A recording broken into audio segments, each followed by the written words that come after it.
Hortus gin lovers, and welcome back to No Nonsense Gin Reviews with me, Bobby Freeman. Now then, let me introduce you to a little friend here. This, ladies and gentlemen, is Hortus Citrus Gin. Now, a lot of you are thinking to yourselves, what on earth is that? And that's, I can forgive you for thinking that, because this is not a well-known gin. This is one of these ones that's sold at Lidl, which is a budget supermarket here in the UK and Europe, and, as I didn't realise, it's also available in America. So I think I have in fact reviewed the original Hortus, and I said you probably can't get in America because there's no Lidl there. However, I've just read online that apparently there's 100 stores in America, so you should be able to find this over there. Now, the good thing about Lidl is it's basically their whole thing is it's really cheap. Everything in there is very, very low priced, including the gin, because this little fellow will cost you £15. That's about $20. Okay. Now, I always say about don't go pay more than £30. You can pay up to around £30, but don't pay any more. So that is, well, that's half of the budget. Okay, but is it half of the quality? This is what I want to know, because the original Hortus I reviewed was really nice. I wouldn't say it was stand out, wham bam delicious, but it was certainly better than your things like your Gordons and your Bombay Sapphire and your stuff like that. It was bordering on as good as like maybe something like the Beefeater, something like that, but not quite as nice. But it was a good bog standard, no nonsense gin. I liked it very much. Now this one, let me just take this thing off there. This one is the citrus version of that, so it doesn't give you very much, because again, Lidl don't seem to. I looked for Hortus a website to see if they've got their own like distillery and website, and they don't seem to have one. So, but they've just got people at Lidl just distilling it up themselves, so they don't have very much information. So I've just got basically a sentence on it. All it says is delicately infused with carefully selected botanicals for this. Well, obviously, yeah. I wonder what delicately infusing means. What happens if you clumsily infuse something? I don't know if it makes a difference. But for this small batch gin, the botanicals are added by hand, as opposed to what? By foot? By robot? I think they're trying to pad this out, this gin, and they're not done very well. They've only managed a sentence. Anyway, I'll forgive them that. Added by hand, left to steep for 8 hours. Again, I don't know if that's a good or a bad thing, but let's just give them the benefit of the doubt. Then distilled to reveal sweet, floral and citrus notes typical of an English summer's day. Well, I don't know if you've ever seen an English summer's day, but it's an English summer's day at the moment. It's pouring rain outside. So I've pulled that apart, that analysis there, but never mind. That's probably just someone being paid just to think up nonsense for various products on their website. So let's get the fellow open, shall we? Pull the little seal off. As always, what I'm trying to do now is try the gins for the very first time. Because when I first started doing these videos, I was trying a lot of gins that obviously I'd tried before, because obviously, I like gin. I've been drinking it for a while. But now that I'm trying lots of new ones, do you like the way I'm padding while I'm having trouble getting this bloody thing off? Now I'm trying new ones. I always try to try it for the first time live on the video for you, so we share it together. So how's that for timing? And this little fellow has a cork, so you know what that means? That's right, it's everyone's favourite bit, it's the cork test. So, first of all, the squeak test.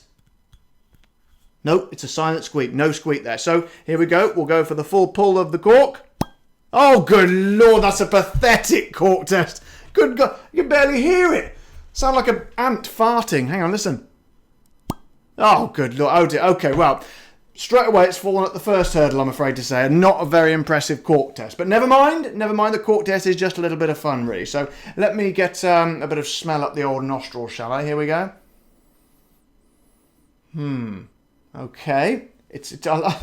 I'm not going to lie, it's not blown me over on the aroma test either. But again, as with the cork test, not particularly important. Slightly more important than the cork test, but smelling gin is kind of by the by, really, because who goes out on the night out to smell gin? No one. Well, if you do, I think you should seriously seek some help. Right then, let's get the fellow in the glass, shall we? There we go. Don't want to pour too much. By the way, it's a very elegant little bottle, I think. And it's quite nice because even behind, I don't know if you can see that on the camera, it's got like a printed little detail behind the label, which sort of gets magnified through the gin there. So that's quite nice. I like that. The other one's exactly the same, but blue. So this is your citrus one. It's like, what's it called? Oh, sorry, it's called Citrus Garden Gin. I didn't give it its full credit. Hortus Citrus Garden Gin. Very, very nice. Nice. Great work. Okay. Let's get some tonic in there, shall we?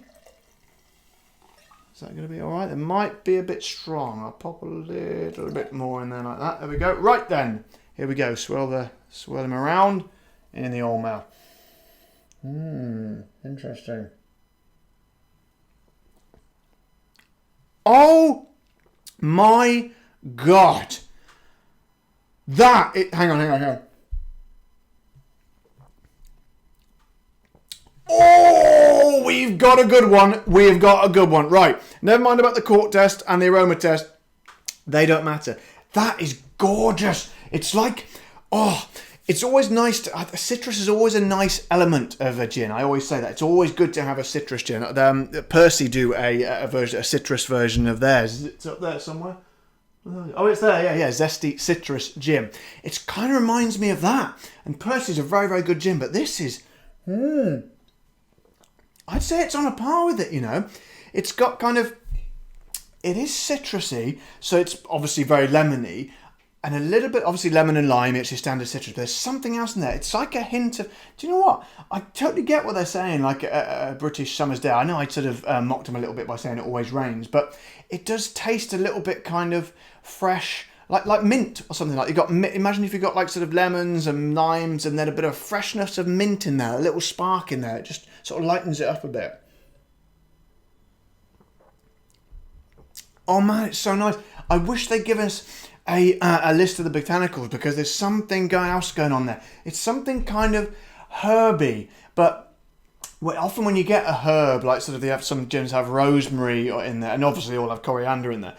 They can be a little bit overpowering, especially like I've had one with rosemary. It was a little bit too harsh in the rosemary, but this has kind of got something in there. I can't quite put my finger. There's something of the herbaceous element about it that I just can't put my finger. But it does put your mind of like sort of sniffing, like if you go out on a country day and you sniff someone's herb garden. I don't know who on earth will be going out and sniffing someone's herb garden on a country day, but this is just the first thing that came into my mind.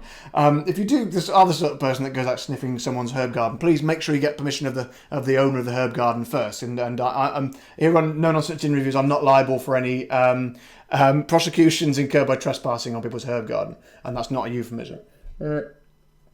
I'm going to stop talking for a minute and drink some more gin. Oh man, that's lovely. And do you know what I really like the most?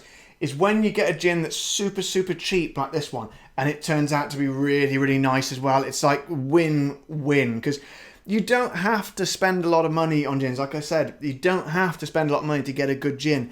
Sometimes some of the good gins are more expensive, and you do have to obviously pay for them, but I see a lot of my gins cost around, upwards about 27, 28, 29, 30 pounds, or about $35 or something like that.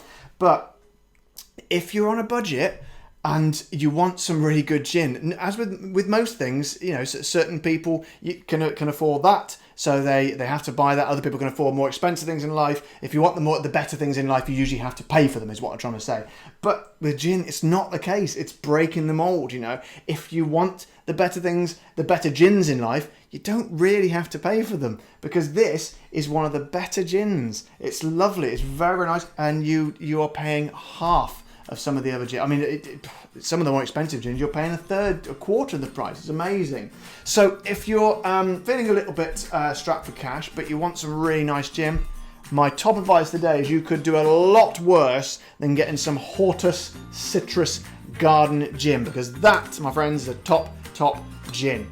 Lidl, if you're watching, get in touch and share my channel with some of your followers, because I did write to you and you ignored me, you bastards. But anyway, but if you are watching, I didn't mean what I just said, and I'm sure you are all very nice people. Anyway, I'm talking myself into a lot of trouble here, and possibly a lawsuit, so I'll end the video there. Ladies and gentlemen, this has been Hortus Citrus Garden Gin. Like it very much, get it in your life. I'm Bobby Freeman, this is No Nonsense Gin Reviews, and I will see you next time. Bye bye.